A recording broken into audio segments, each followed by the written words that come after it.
Good afternoon, everybody. My name's Adam, and we're going to talk about the failing public education system in America today. So, first off, I'm going to start you off with a story.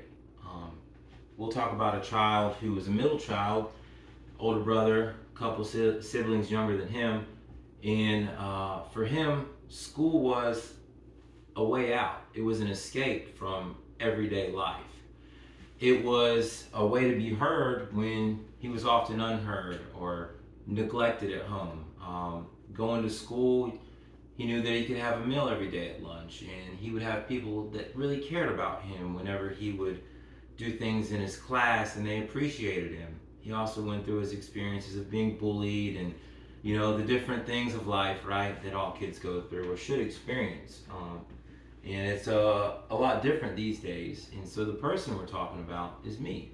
And I didn't really have a mother or father who pushed education. It wasn't important. There was a lot of chaos and neglect at home. And school for me was everything. That was my way out. That was my lifeline, really. It's how I found sports and how I actually ended up graduating high school. And I was one of the first in my immediate family to do so. So food stamps, WIC, and those different programs my family participated in. And one of the things I can say about the educational system that I experienced was we were often underfunded, and we would have to make do with what we had. But it's even worse nowadays. So a few of the things that is wrong with the public education system is the underfunding. Out of the billions of dollars that go into education every year, only 7% come from the federal government. So the other 93% actually comes from state and local levels.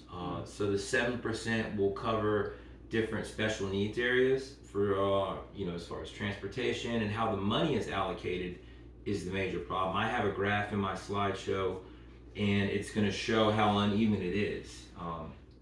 But one of the sad parts is education is the future of our country. Our children are so important, and we invest in so many other things besides our children. According to the Peter G.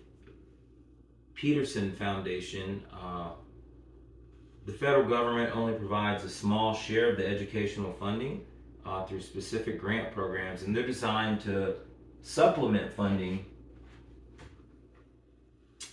that helps our education system. One of the things that I think is wrong with the funding of our schooling is when the money is given, how it's dispersed.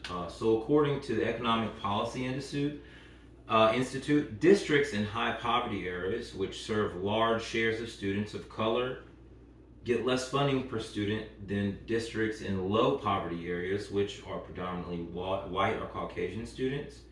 And this highlights the system's inequality. School districts in general, but especially those in high poverty areas, are not spending enough to achieve the national average on test scores, which is an established benchmark for assessing adequacy. One of the big problems is the funding that is provided for the minorities or the poor areas who could probably use a change in their lifestyle. They're not given the same chance. And when it comes to different opportunities such as education, it should be fair across the board. Another problem that is often heard about but many times overlooked is how much teachers get paid. And these are the people that are investing in our children. They're investing in our futures. So over my research, it showed that most teachers work over 50 hours a week, and they're spending on average $300 out of their own pockets just to buy supplies for their children. They're so passionate about what they do. A lot of them take up second jobs.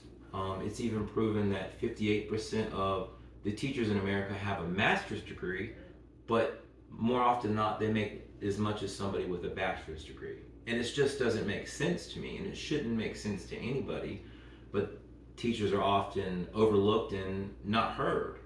And the problem is spiraling out of control. I think in every state but Hawaii, the average teacher makes less money than the average full-time worker. That just doesn't make sense, and it's not right. Um, and this is going to lead me to one of the other topics was teachers. Oftentimes, there's such a push and rush for teachers because they've been declining in every state that the level of teaching is often dropped with it. So when they increase the pay, they should also increase the achievements that they need to acquire. And this would help improve education overall. So we invest in our teachers, and they're going to invest in our children.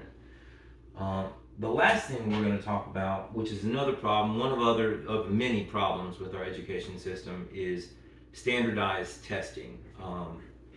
And we've been doing standardized testing in America since the 1800s. And one of the things about it is with the No Child Left Behind Act, which was passed in the early 2000s, this made it mandated testing across the board for all students in different grades.